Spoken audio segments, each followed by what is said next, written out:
Buenas tardes, mi nombre es María Fernanda Molano, soy estudiante de Comunicación Social de cuarto semestre.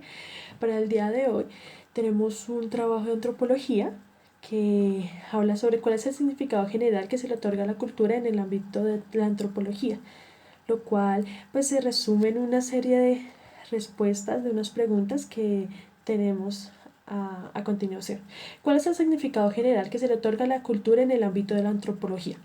Lo que sabemos de la antropología es que la cultura es un estudio sobre el ser humano y sobre la importancia, sobre todo lo que abarca él. Entonces, si lo metemos en la parte de la cultura, entonces eso es lo más importante, porque pues un hombre necesita saber cómo está a su alrededor, sobre qué compone, por qué él es él, según el entorno en el que se encuentra en ese momento, sobre sus costumbres, sobre sus mitos, sus creencias, sus normas, de dónde nace todo eso, pues para que como tal un individuo sea caracterizado en otro grupo.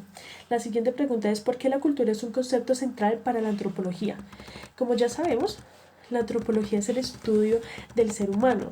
Entonces, cuando nosotros estudiamos al ser humano, pues necesitamos saber todo sobre él, sobre todo lo que le abarca, sobre todo lo que a él le rodea. Entonces, ¿y por qué rodea eso?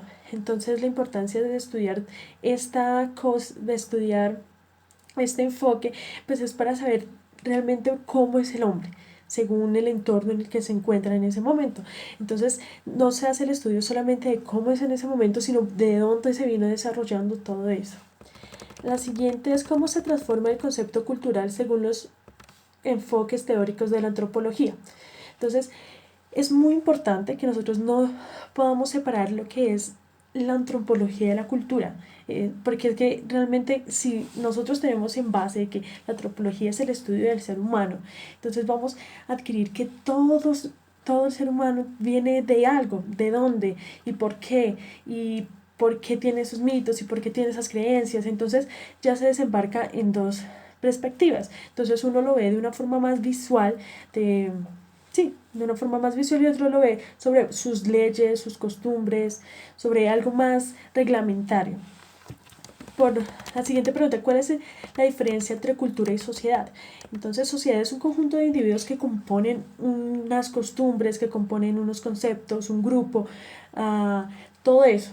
Es como en sí están hablando del individuo que compone algo. Y ya la cultura es algo que define el sistema. Entonces es algo como que define realmente la creencia, por qué creen, por qué actúan de esa manera, por qué son las leyes que tienen en ese momento. O sea, de dónde y para qué tienen eso. O sea, cuál es su, como tal, su origen de todo eso. ¿Cuál es la definición de los conceptos en culturación?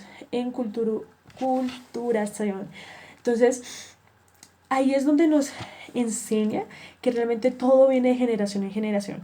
O sea, que nosotros tenemos una costumbre como tal. Entonces, por ejemplo, los colombianos tenemos costumbre de comer tamal los domingos. Entonces, nosotros sabemos, eso viene atrás de generación y va para el frente. Entonces, que eso no solamente se va a quedar en un solo sitio. Y pues que son unos conocimientos y unas cosas que nosotros adquirimos empíricamente, porque es algo que ya viene innato y es donde nosotros vamos creciendo y nos vamos desarrollando, entonces que es algo que ya viene con nosotros. La, el relativismo cultural, entonces ahí es donde nosotros adaptamos y hacemos como nuestros otros aspectos de cultura. Nosotros podemos ver ahorita la música, nosotros no solo estamos escuchando música de colombianos, sino también escuchamos música de Estados Unidos, de Brasil, de otros, de otros, de otros países, y eso lo adquirimos como nosotros y vamos aprendiendo. Entrocentrismo. Entonces ahí es donde abarca prácticamente como que un grupo de personas analicen el mundo según su perspectiva y ellos se creen superiores.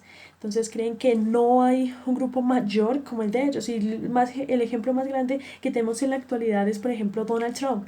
Él ve que América y Estados Unidos es como el potencial del mundo y que los demás, por ejemplo, los latinos, pues es la parte menor de los minoristas y que realmente no tienen importancia. Pero pues sabemos que eso no es así. Y este es prácticamente lo que quería decirles y espero verlos en una próxima oportunidad.